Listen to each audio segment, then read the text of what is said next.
안녕하세요, 빵변입니다. 연휴가 다가오고 있습니다. 즐거운 길이지만 교통사고도 많이 발생합니다.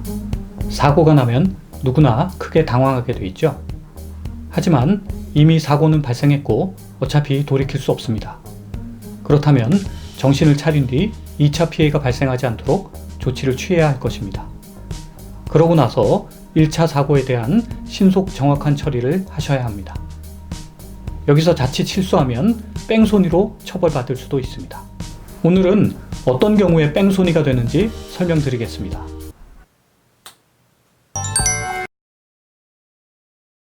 교통사고 후 뺑소니를 하면 처벌을 받게 됩니다. 그런데 뺑소니도 여러 종류가 있습니다. 가장 심각한 뺑소니는 사고로 사람이 죽거나 다쳤는데 구호 조치를 취하지 않고 도주해버리는 것입니다. 이 경우는 특정범죄 가중처벌법 제5조의 3 도주 차량 운전자의 가중처벌에 따라 무기징역 또는 5년 이상의 형에 처해지게 됩니다. 그럼 구호 조치가 뭘까요? 즉시 차를 세우고 경찰에 신고한 뒤 다친 사람을 간호하거나 치료하거나 병원에 데리고 가는 것을 말합니다. 바쁘다고 해서 동승자에게 맡기시면 안 됩니다. 그럼 뺑소니가 됩니다.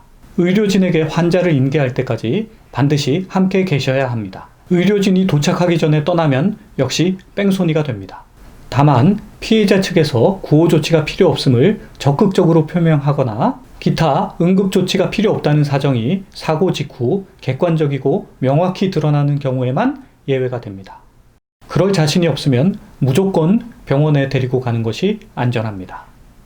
그리고 하나 더, 자신의 인적사항, 즉 이름과 전화번호를 제공하셔야 합니다.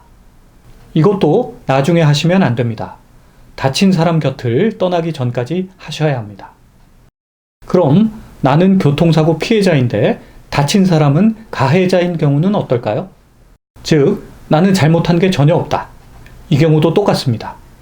내가 피해자라도 즉시 차를 세우고 경찰에 신고하고 구호 조치를 하고 인적사항을 제공하셔야 합니다. 어차피 사고 현장에서는 누가 가해자고 피해자인지 확정하기가 어렵죠.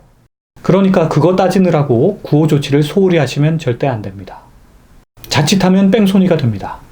이에 대해서는 우리 대법원에 확립된 판례가 있습니다.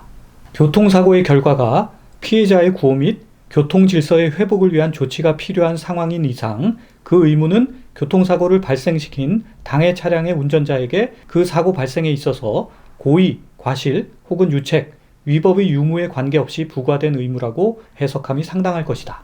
즉, 잘잘못을 따지기 전에 구호 조치부터 확실하게 하라는 뜻입니다. 두 번째 뺑소니는 경찰에 신고하지 않는 것입니다. 신고 안 하는 것도 뺑소니예요.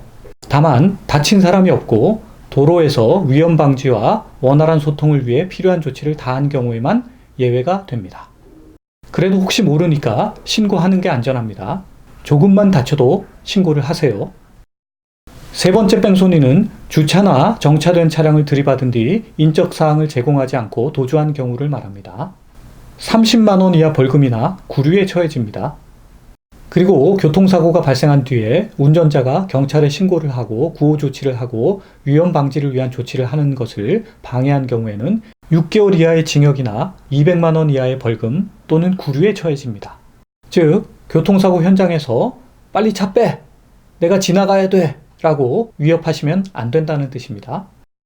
꼭 기억해 두세요. 교통사고가 나면 즉시 차를 세우고 경찰에 신고하고 구호 조치를 하고 인적사항을 건네야 됩니다.